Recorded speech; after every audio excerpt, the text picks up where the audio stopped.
Hi folks, I have a Hoya filter on here.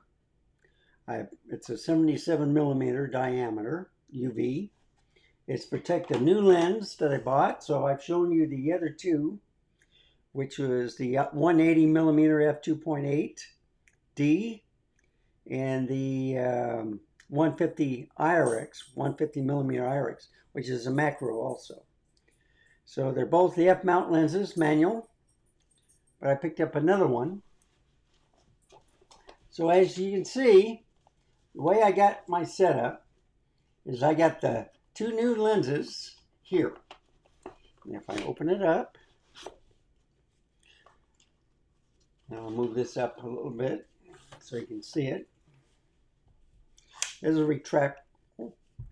I got a Hoya filter on here too. Okay.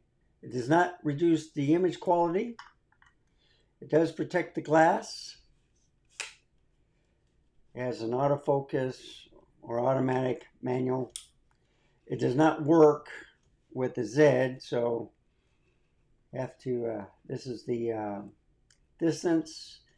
You got to set to f22. Excellent lens, love it. Sharp, pretty good on autofocusing. I was showing the guy take off the peak focusing, and you have it set it for the settings in the back. The camera for non-CPU, and it worked fantastic. In fact, I always put my lens downwards, glass. That way, any oils and stuff goes down that way instead of back that way. This is the IRX, okay? And it comes with a foot, so it's much wider. You gotta put on that, but it's 150 millimeter. Very smooth, brand new. And I got it for, I think this was $280. That was 450. So this is a 2.8 also, macro. That's why I got these two lenses first. I was a little bit more hesitant, and also I want to show you that in this one, I got 4 FTZ adapters, okay? So this is the original one with the neck. So I got two in there, and I keep it in this little thing so I can mount it on cameras. So that's one camera bag. And I showed you that on my other camera bag, the ONA, doing this many times, where I got two of these FTZ2 adapters, okay? But I got all my lenses too. And I have all the adapters, like for Sony, Leica, Nikkor. So these are all manual lenses in here. I've shown you the new one, 24 millimeter. This is the D. I have I think also the Nikkor on here. Yep. This is 1.2, 50 millimeter. Okay. So I got this lens. And this is for the old film. Okay. So here's the adapter. So I got those two lenses. Put this down there. I think I had it like this. Like this. So I got my adapter for Nikon L, and then this one is for the M mount to Z. This is the adapter for Sony lenses from Mickey or Meek, I don't know, for the Z mount. I got another one for I think M to L, for the Leica. Here's my other FTZ2 adapter. This is Carl Zeiss 50 millimeter f2.8 macro. It's the macro planner. Excellent lens, love it. This is another adapter from, oh gosh, I can't remember. But it works the best. Yeah, Megadapt. This is the ETZ11 adapter. I'm going to get the newer version. This is a metal lens hood, by the way, on this. And then I got the Voigtlander right here.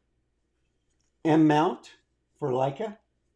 Comes with the old style metal lens hood, but you gotta tighten the screw to keep it on here. See, it comes right off. And you just tighten it on. But it's all metal construction. And then here, lens cap came off. This is the Leica 90 millimeter APO Summicron. Sharpest lens you'll ever have. And I can use it on Nikon and Leica and Panasonic. I got the adapters for it. So that's what's in this camera bag. Okay. I'll put it like that. So you have a brief history of what I have.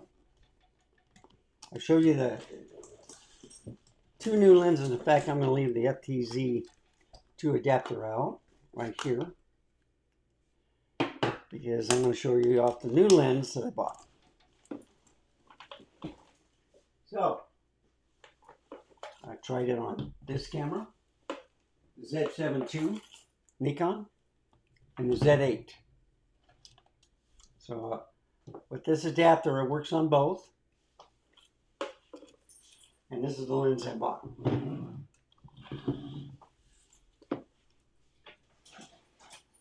So I've had this for a while for some big lenses.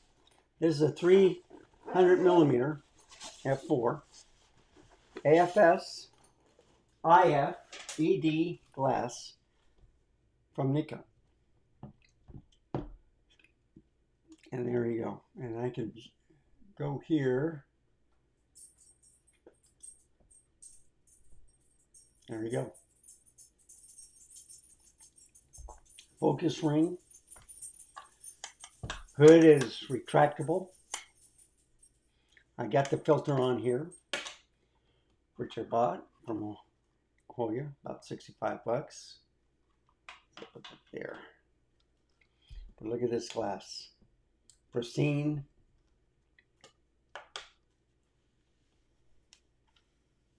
Yeah.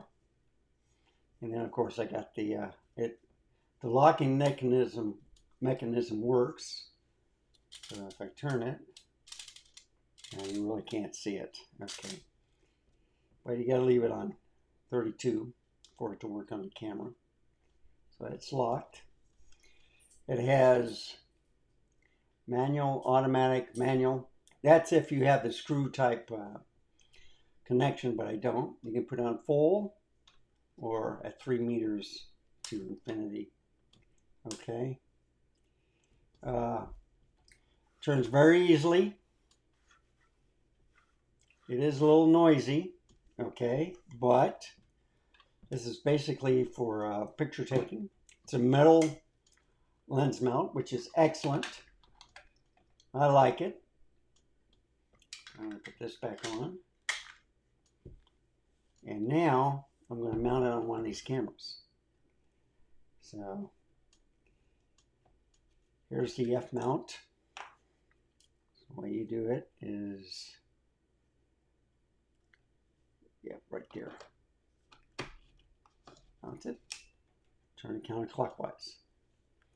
And you pick a camera. I'm going to pick the Z7 II. Take it off.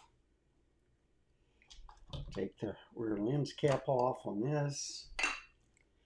I'm also going to move this back just a little bit. Okay. And then you mount this.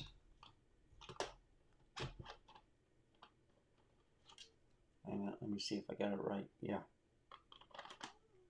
Just like that.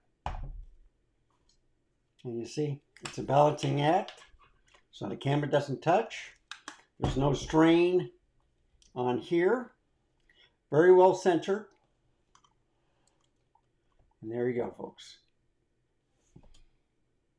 And then if I remove the cap,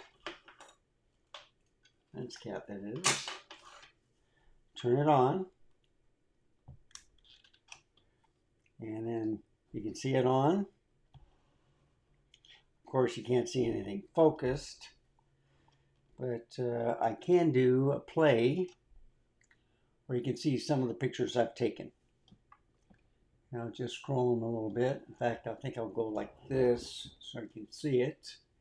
I'll put it on the ZV-1 Mark II. All right. No, it is on the ZV-1 Mark II. I'll just have to increase it. There we go. That's better, isn't it?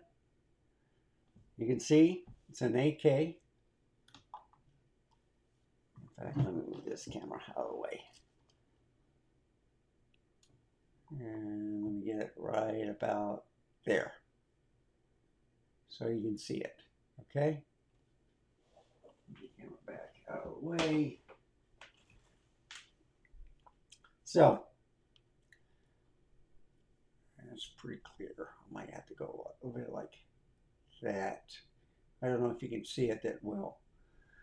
But there's one picture. If I scroll to the right, come on. Yeah, camera store. You can see the date. Today at 10:15. So with this, I used the 300mm f2.8. Okay, just to show how sharp it was. And I was scrolling around. So this is all the f2.8. It's pretty sharp. But then I started using this lens because we noticed that the mount was kind of broken.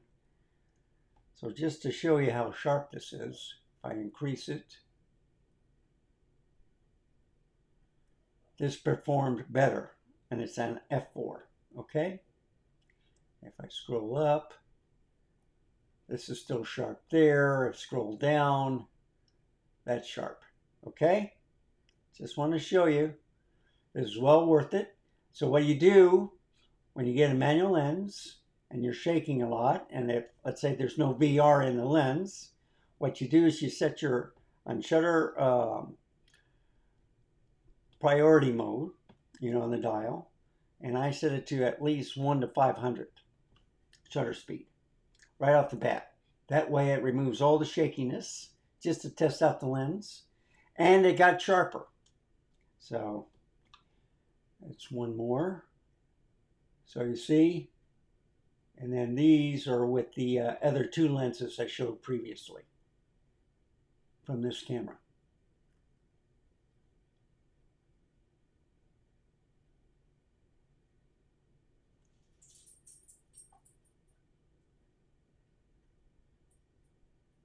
And I think I had this on yesterday. Nope, this was all last night at 8 o'clock. Okay, so here's a picture of my cat.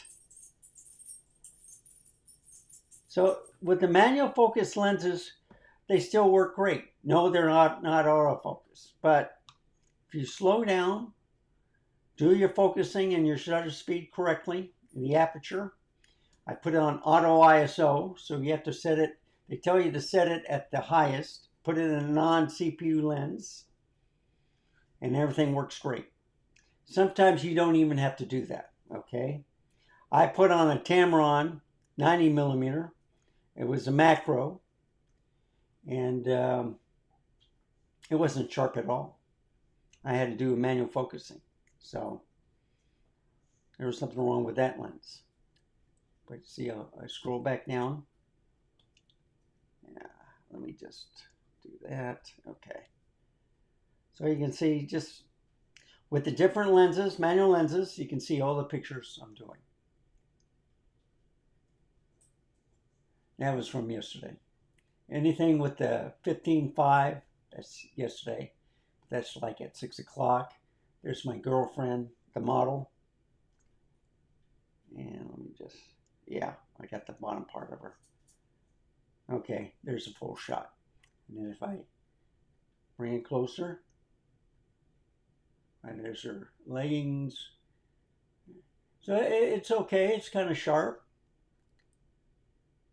But I didn't have the shutter speed all the way up. Okay? So I was just practicing with the lens. That's what you got to do. You got to practice with the lens and then you decide how you're going to shoot with it. And just to show you on this one, that's pretty sharp, folks. You're looking inside the lamp lens hood, or lampshade, I should say. And you can read that. I go a little bit to the right. So it kind of goes out, a little blurred, but still, that's sharp, okay? I just want to show you that you don't have to buy the latest lens to get it working. So right now, put it out, go like there. All right, right now, yeah, this should be it on the slideshow. I took a lot of pictures. See, this at 6 o'clock. I might be showing this again. So I've used the 180, 150 millimeter. This 300 millimeter, I took only a couple of shots, but I'm going to do a lot more and a longer video on it. Excellent lens. I'm just going to get out of here, turn it off. You see, 500 shutter speed, f4. And the ISO is on automatic. And then you can see my battery life too. So anyway, and I think the compensation is minus 0.7. I don't know if that's 3, 0. Okay, now it's 0. All right, I must have banged it. But anyway, I'm going to turn it off. And there you have it. Wonderful lens. I'm going to bring it back so you can see the whole thing. All right, do it like this. Now, let's go here to the A7C. And there you get the wider field of view. And you almost get the whole thing. It's just the lens hood. And the lens hood, yeah, okay, let me show you this. It doesn't come off. I don't think it locks either. It just slides. You just pull it. All right. So this is, the lenses I bought are all internal focusing. So the lens barrel doesn't move out. Sharp lens. So I showed you a slideshow with a few pictures on the two other lenses. I have to get the one Nikkor 180 to 600 out and take some shots with that. So anyway, more videos coming. Let's go to the ZV-1. So I hope you like it. And this is not a heavy lens, okay? Yes, it has the FTZ2 adapter, but still, got full control, very light. You have the right shutter speed, you'll get some great pictures, okay? So thank you for watching. I hope this was helpful. I'm thinking of taking this to the zoo, taking these lenses and take a lot of shots. So this is a 300 millimeter. I got the 150 and 180 also. But I might just take the 150 with the macro. And try out the macro on that. The macro planner, the smaller one, the 15 millimeter size, I love that lens. It's perfect. I also have the Nikkor Z 105 and 50 millimeter macros. They're wonderful lenses. I think the 105 is my favorite, but I'm always trying something new. You can get lenses cheaper and they work perfectly. You just got to learn how to work the kinks out of the camera to work with the lens, and everything's top notch. Thank you for watching. Remember, stay safe, keep smiling. Until next time, I shall see you then. Goodbye, folks. Have a wonderful day. And the weekend's coming up. Enjoy it. Bye.